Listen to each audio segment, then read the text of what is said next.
جهان که در شهر تاشکند جمهوری ازبکستان جریان گرفته ایستاده است منظور شما میکنیم. در وزن تا 73 کیلو مردان و در وزن تا 57 کیلو بانوان امروز نیروسنجی های خود را شروع خواهند کرد و اولین نیروسنجی محمد رحیم سرخانوف اینجا هم باز با اشتباه راه داده است. داور در سمت آگاهانیدن اندک توقف کرد و پهلوان ما با لباس های ورزشی کبود است.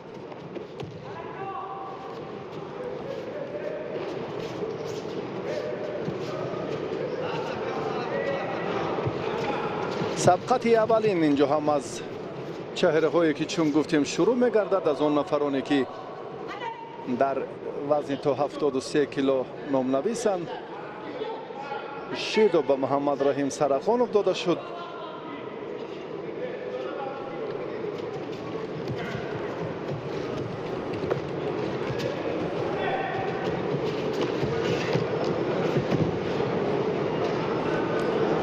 راستی وضعیتش چندان خوب نیست.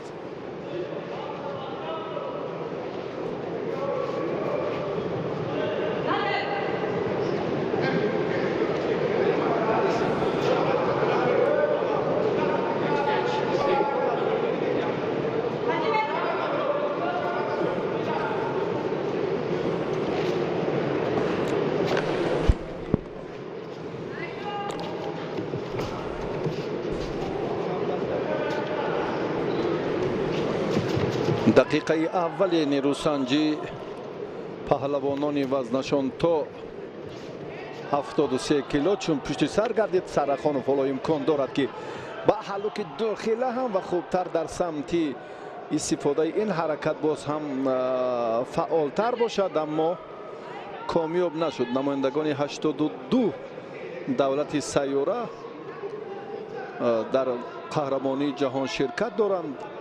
در وزن تا 73 کیلو از همه مدعیان زیادتر 51 نفر اینجا با قید گرفته شدند.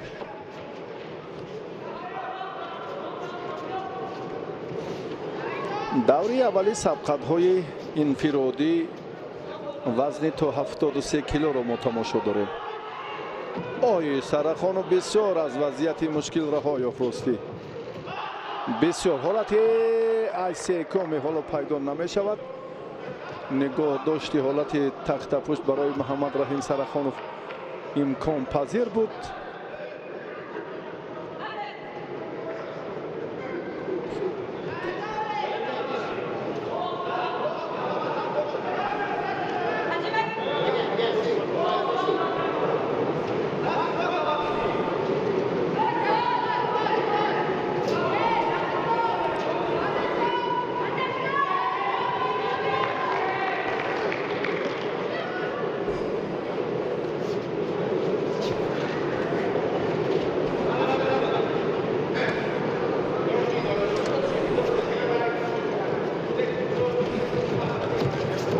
تا این لحظه باز هم محمد رحیم سرخانوف یک کوشش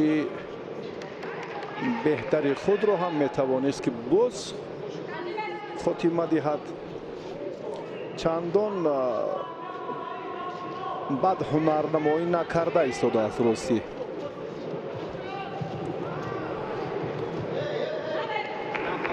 استومپین پهلوان شویتزاریا که در جریان مبارزه اکنون دومین شیده را به سرخانوف دادن از سبب نادرست داشتن از کمر پایان.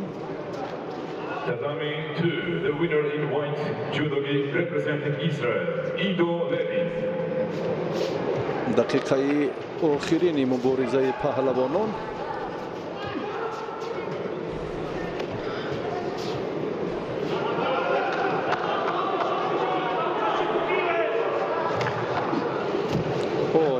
وزری را از دست داد پهلوان ما در دقیقه آخرین. Tatami 2, next contest, first round, men under 73 kilo. In white, judogi from Slovenia, Martin Hoyak. In blue judogi from Poland, Wiktor Mrówczyński.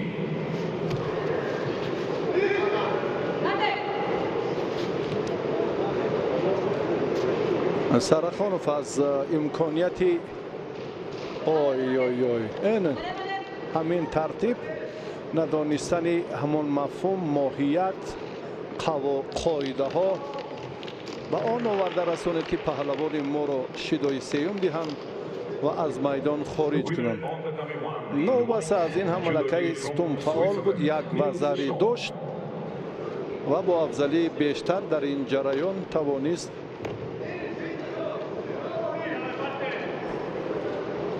که کامیاب شود و با دوری دوم راه یابد. First round, men under 73 kilo. In white, judogi from Finland, Valtteri Olin. In blue, judogi